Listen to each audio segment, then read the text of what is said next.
Des femmes qui s'entichent d'un skater, mais qui ne reçoivent peut-être pas autant d'attention que celles portées à la planche.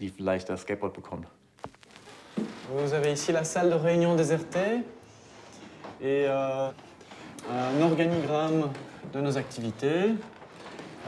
Ici, on a une photo du déterrage des bols. C'était les vieilles pistes de skateboard qu'on voulait rénover. Et donc, c'est un acte totalement illégal qui a quand même débouché sur une construction au centre-ville de Bruxelles d'un espace dédié au skateboard avec un budget qui dépassait 1 million d'euros, dans lequel le collectif Brusque a été impliqué depuis le début. Enfin, on était les demandeurs et on était aussi les consultants techniques pour que la réalisation architecturale soit intéressante au niveau skate.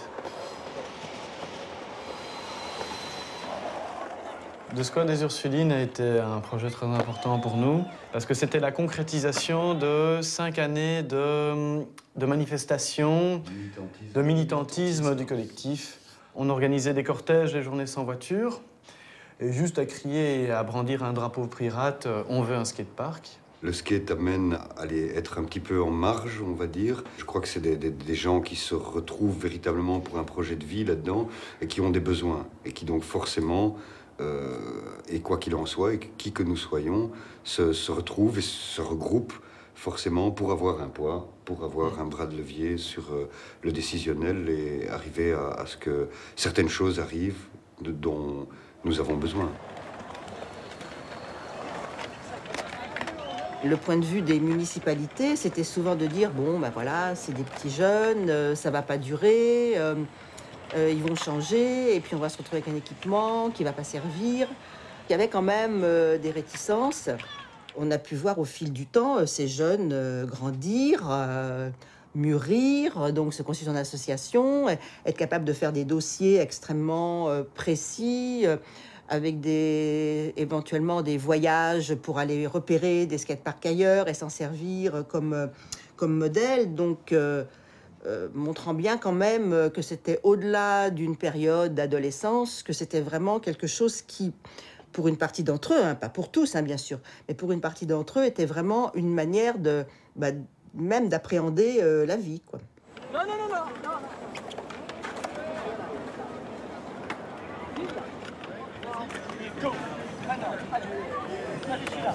Non, non, non, non. On a déjà fait ça, quand même. On se rend compte que quand on implique réellement les habitants, il y a une appropriation de l'espace. Les gens sentent l'espace public comme étant leur. Et donc on est passé d'un groupe militant qui organisait ces actes de manière plutôt illégale, parce qu'on n'a jamais demandé aucune autorisation pour faire quoi que ce soit, à un groupe qui a pris en gestion un lieu qui devenait quand même un lieu phare de la ville. L'espace fonctionne essentiellement parce qu'il est central. Donc on se trouve quand même au centre-ville, au cœur de la ville historique de Bruxelles. Il fait partie essentiellement des hauts lieux de la culture urbaine. Donc il est repris dans énormément d'articles à niveau international, pas seulement dans les magazines spécialisés de skateboarders ou de BMX, mais aussi tout simplement dans les guides touristiques. Il est repris comme un lieu qu'il faut absolument voir. Les skaters s'adaptent à ce que tu leur donnes. Et si tu crées un bowl à côté d'une zone de street, j'ai envie de dire que fatalement, les jeunes skaters vont se mettre à faire du bowl en même temps que du street et vont développer des aptitudes. C'est vraiment le cas à Marseille. Et quand tu vois le niveau des jeunes skaters en bowl, il est extraordinaire parce qu'ils ont ce skatepark depuis une vingtaine d'années. Cet endroit, il est intimement lié à une personne qui s'appelle Jean-Pierre Collinet. C'est un skateur qui a passé son diplôme d'architecture en faisant ce qui est derrière moi, c'est-à-dire le bowl du Prado.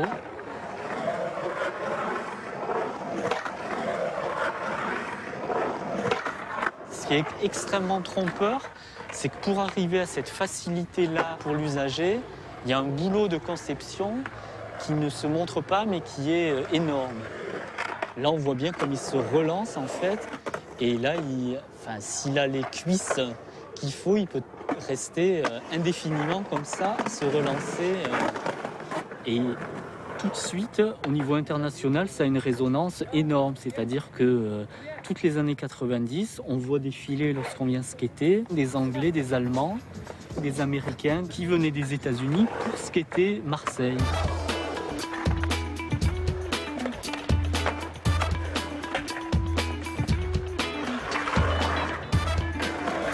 Contrairement à d'autres terrains, des terrains de foot, de basket ou quoi, qui sont juste des rectangles avec des zones délimitées, donc de la géométrie complètement abstraite, les skateparks, eux, sont, on va dire, figuratifs. Ils s'inspirent ou alors ils répliquent des formes du quotidien et ils les réarrangent. Il y a un espèce de montage des formes qui se fait à l'intérieur des skateparks. On a même vu se développer des street parks qui sont des sortes de répliques de places publiques. Là, c'est un banc en fait qui ressemble à un banc chinois. Normalement, il y a 3 vagues.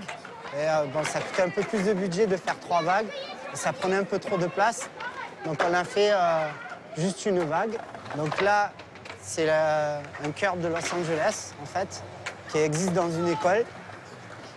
Ça, c'est la partie la plus classique, donc avec des petits rails pour apprendre à débuter, et des petits trottoirs en descente. On a ce squat là qui existait à Lyon. Il n'existe plus, ils l'ont condamné, la mairie l'a condamné. C'était en pleine rue, avec des petits ponts inclinés comme ça. Donc les skateurs s'en servent sur le rebord, ils redescendent. Voilà, même les petits peuvent le faire. Le skate, c'est juste savoir monter sur la planche. Et rien que ça, la position des pieds, savoir s'arrêter, pousser, c'est pas dur. Et c'est juste à savoir où tu places les pieds. Donc si tu mets trop ton pied à l'avant, boum, tu tombes en avant. Et si tu mets trop en arrière, tu tombes en arrière. Et là, pour te rattraper, t'as qu'une solution, c'est que tu vas mettre ton poignet. Quand tu mets ton poignet, ça peut péter. Voilà. En général, c'est comme ça que ça arrive. Toutes les erreurs que moi j'ai faites, parce qu'il n'y avait pas de prof et tout ça, ben, j'essaie que les gamins ne les fassent pas. On voit bien devant toi. Voilà. C'est important qu'ils ne se prennent pas pour des stars. Donc leur dire que le skate c'est bien, mais que c'est pas juste avoir un sponsor, faire des compètes. C'est bien de le faire, ça apprend des choses. Ça apprend le dépassement de soi et des choses comme ça. Mais le truc, c'est que le skate, avant tout, c'est fun, quoi. C'est génial de rouler à fond dans une rue déserte. Voilà, pour moi, c'est avant tout ça, le skate.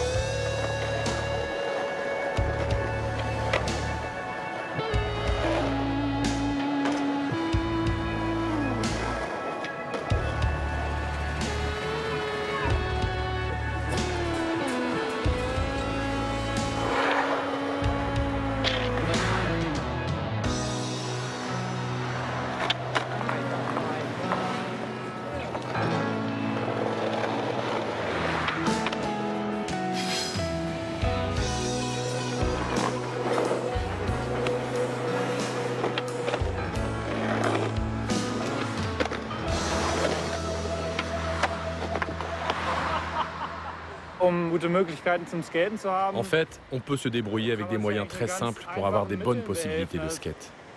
À côté de chez moi, par exemple, il y avait des bancs en bois qui, naturellement, n'auraient pas tenu très longtemps. Alors, avec quelques amis, on a posé des cornières en métal et on s'amuse avec ces bancs depuis 5 ans. Ce sont des choses toutes simples, de la débrouille. On n'est pas toujours obligé d'aller loin.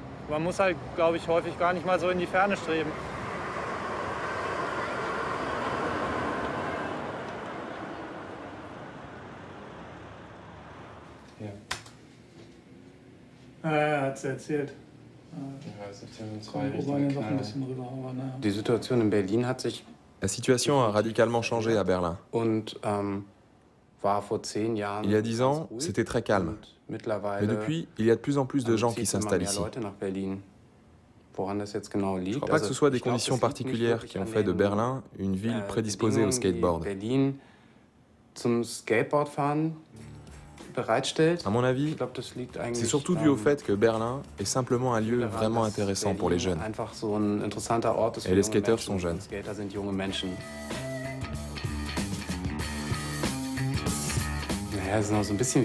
Encore un peu le Far West ici. Il n'y a pas beaucoup de règles. Et pour le skateboard, c'est exactement la même chose. À Hambourg, à Munich ou à Stuttgart, tu auras plus d'ennuis avec la police qu'à Berlin. Je crois que c'est parce que la ville est encore un peu en train de se chercher. Et la police, c'est pareil. Elle est encore en train de s'organiser.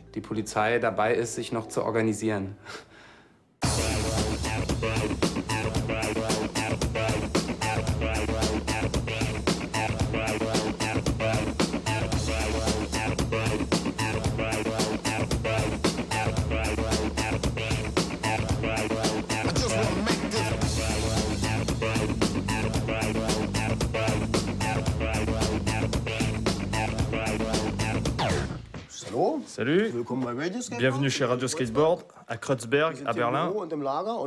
Ici, nous sommes à la fois au bureau et à l'entrepôt. Comme vous voyez, ça commence avec les planches. Aujourd'hui, nous avons reçu une nouvelle livraison de t-shirts, encore des boards, et encore plus de boards, parce que nous sommes une entreprise de skateboard. Ok, ça roule, merci, salut. Aussi très apprécié, les patates, la moquette Shining, et maintenant quelque chose de nouveau, Lenny, notre professionnel. On fait tout ici, les vidéos de skate, les t-shirts, le design des boards, le site internet, tout et n'importe quoi.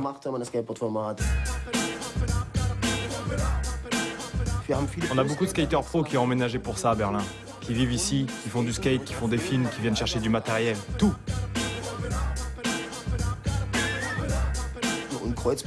Kreuzberg, pour nous, c'est un quartier très mixte, un melting pot de toutes les nations. Ici, des gens de toutes les origines vivent ensemble pacifiquement, sans stress. Nous restons ici à Berlin parce que Kreuzberg est là à l'intérieur et notre cœur bat pour Berlin. C'est de là que nous venons et c'est là que nous voulons vivre et mourir.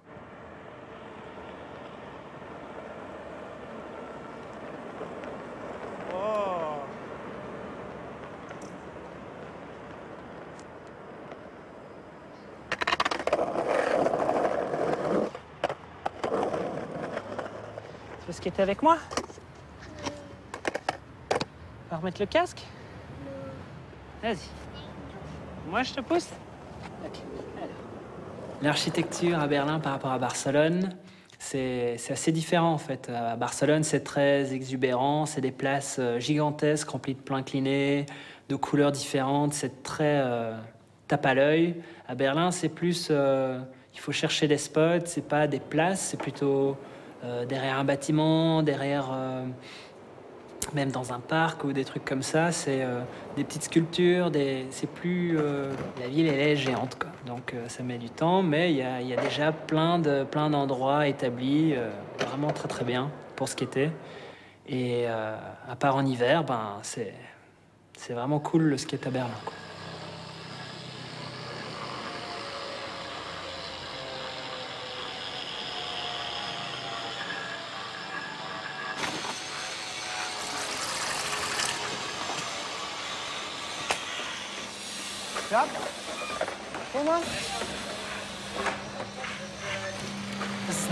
C'est pas mon premier skatepark. J'en ai déjà construit beaucoup en bois. En béton, on a déjà construit le Betonhausen près de la Skatehalle de Berlin. C'était vraiment très sympa, mais les rampes étaient petites et tout était très expérimental. Nous avons fait beaucoup d'erreurs, mais on a aussi beaucoup appris.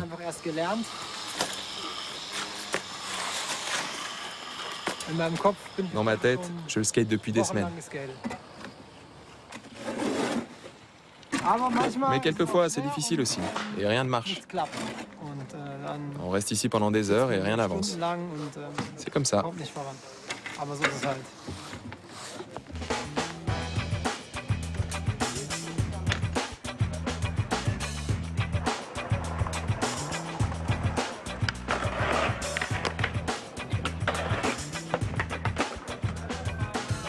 Là, c'est vraiment compliqué parce qu'il y a beaucoup de touristes, il y a beaucoup de pigeons. Ça dépend de plein de choses, de la police, du temps. C'est pas évident, il y a des journées on fait plein d'images, des journées on fait rien. C'est difficile parce qu'il faut installer le matos, il faut faire les photos. Les gens ils font pas attention. Donc c'est vrai que ça peut même être dangereux des fois, quoi. Mais bon, ça fait partie du risque. Et si c'était facile tout le temps, ça serait pas drôle, quoi.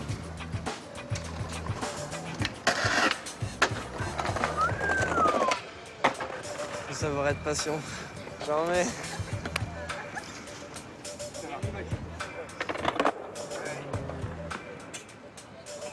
Wow. Yes.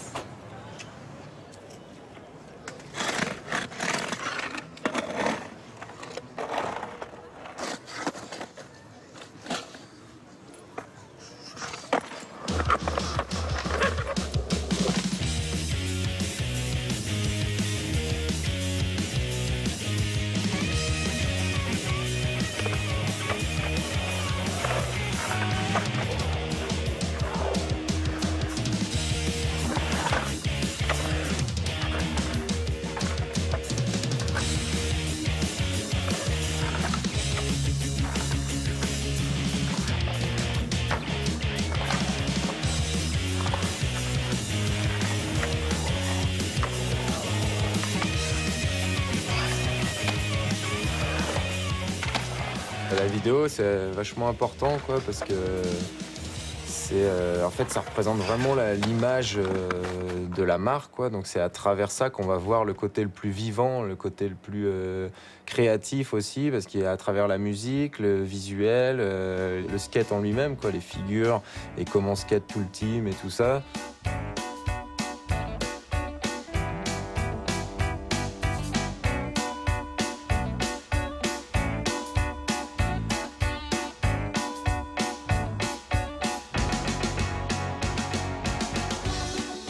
Quand il y a une première de skate, souvent il y a beaucoup de gens qui viennent et il y a une poignée de skateurs qui est intéressée vraiment par ce qui se passe sur l'écran et qui dit « Oh, le con, il a fait ça, oh putain, ils se sont marrés à faire ce délire-là. » Et puis les autres qui regardent la vidéo et qui disent « Ouais, c'est pas mal, la musique est sympa. » You kids, you don't have any respect for the old school.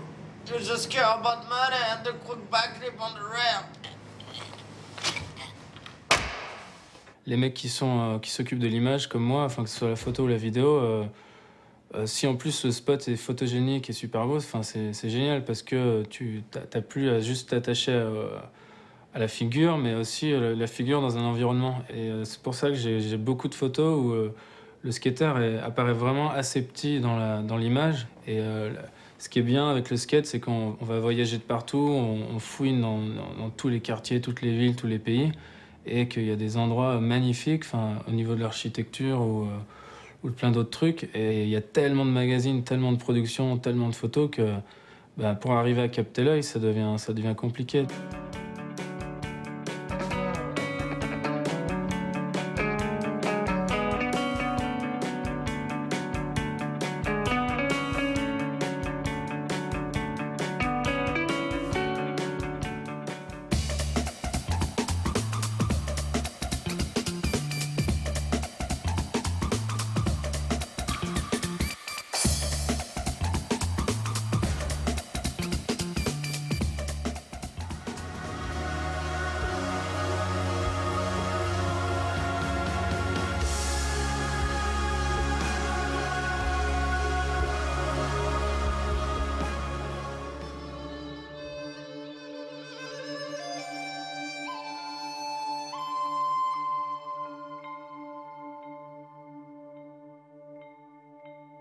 Au-delà du côté commercial, je pense que tous les projets qui se font dans le skate, c'est avant tout pour du plaisir, transmettre du plaisir et transmettre la passion et donner envie aux gens d'aller skater, quoi.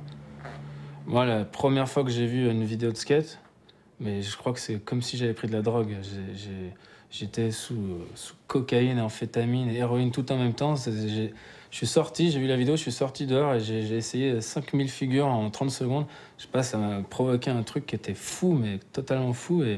Et je pense que c'est pour ça que j'ai voulu faire des vidéos aussi, parce que il y avait ce côté, c'était plus que magique, c'était, voilà, c'était, je sais pas.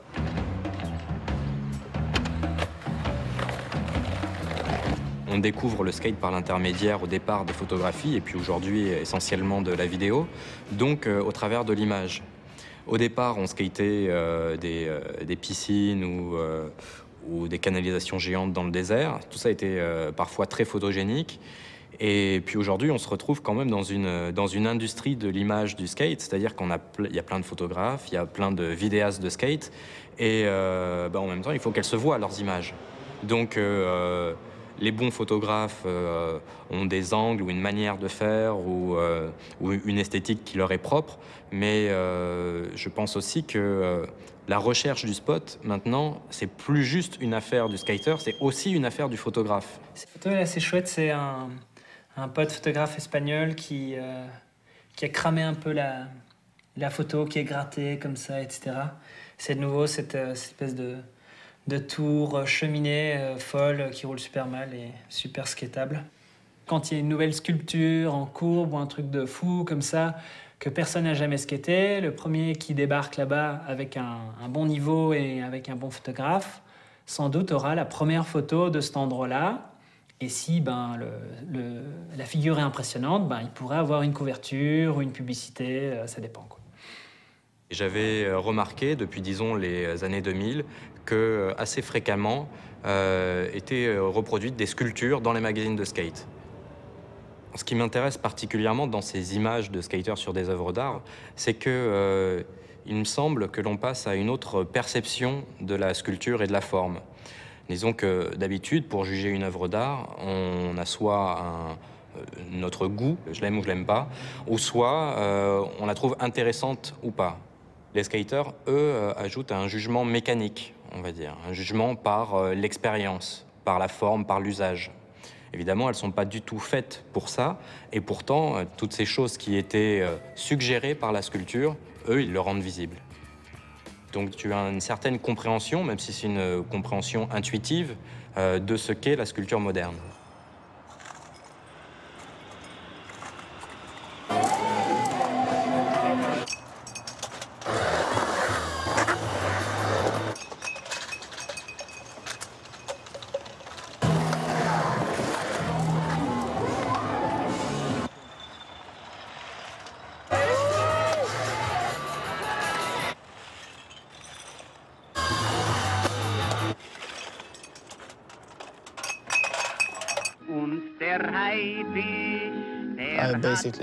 J'étais venu ici pour construire une sorte de bowl, une sorte de sculpture. J'appelle ça des sculptures sociales. Je les appelle comme ça maintenant.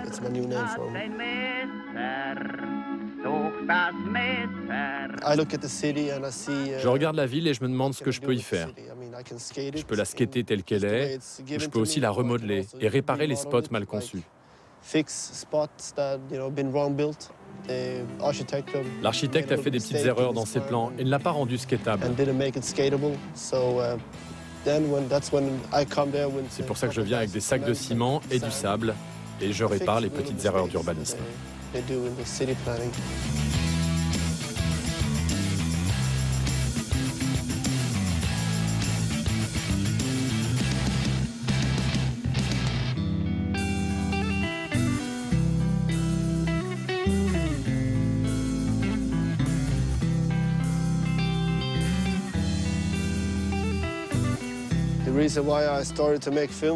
J'ai commencé à faire des films parce que j'étais arrivé à un moment de ma vie où je n'en pouvais plus de l'industrie du skateboard et de la tournure que ça prenait.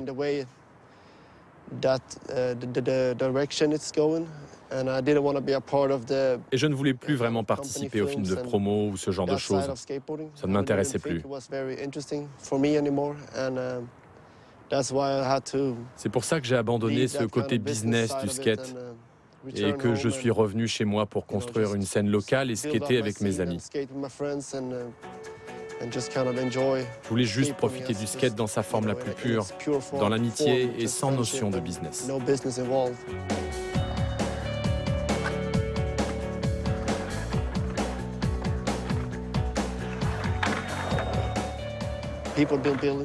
Les gens construisent ce genre de trucs depuis des années. Mais aujourd'hui encore, je reçois des emails de fans inconditionnels du genre « Ce film a changé ma vie, merci beaucoup, ça a rendu notre skate plus fort et on construit des spots. » Ça a eu une grande influence sur la scène européenne. En 2009, j'ai été invité à participer à la première biennale d'art contemporain de Bordeaux, qui a pour nom Evento. Je ne voulais pas proposer une sculpture qui soit identifiée comme telle, et je ne voulais pas proposer de performance qui soit particulièrement artistique. Ce que je veux dire, c'est que par exemple, vous avez un plan incliné qui va s'arrêter à 50 cm du sol, et moi j'ai tout simplement, sur le modèle de Pontus et d'autres types, continué en béton jusqu'au sol pour fabriquer un spot. Le contexte faisait qu'il s'agissait d'un projet artistique, et puis c'est tout en gros, quoi. Je veux dire, l'art, c'est une réflexion sur un sujet, c'est pas seulement la production d'un objet esthétique. Donc là, l'art posait des questions qui étaient préalablement posées par le skate, des questions de qu'est-ce que c'est qu'un espace public, qu'est-ce que c'est qu'un plan incliné, qu'est-ce que c'est qu'un plan incliné esthétique ou qu'est-ce que c'est qu'un plan incliné pratique.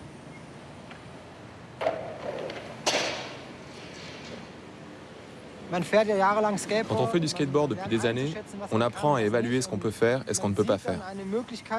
Quand on voit que c'est possible, on peut se dire « Ok, ça je peux le faire ». Et parfois, c'est pas le bon jour, alors on revient une autre fois. Et là, on se dit « Maintenant, c'est bon ». La pratique du skateboard, ça consiste à 90% à combattre ce qui se passe dans ta propre tête. Donc il faut tout simplement le vouloir, parce que les capacités sont là.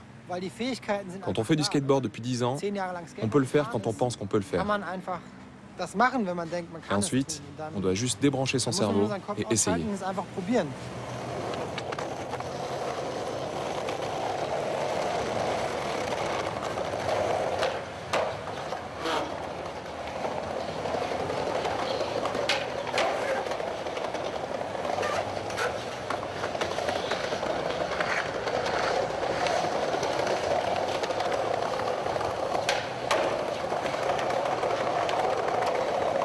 La semaine prochaine, on fait la Java à Paris avec Philippe Manœuvre. Mais pour l'heure, on ne lâche pas le skate, car voici Trax.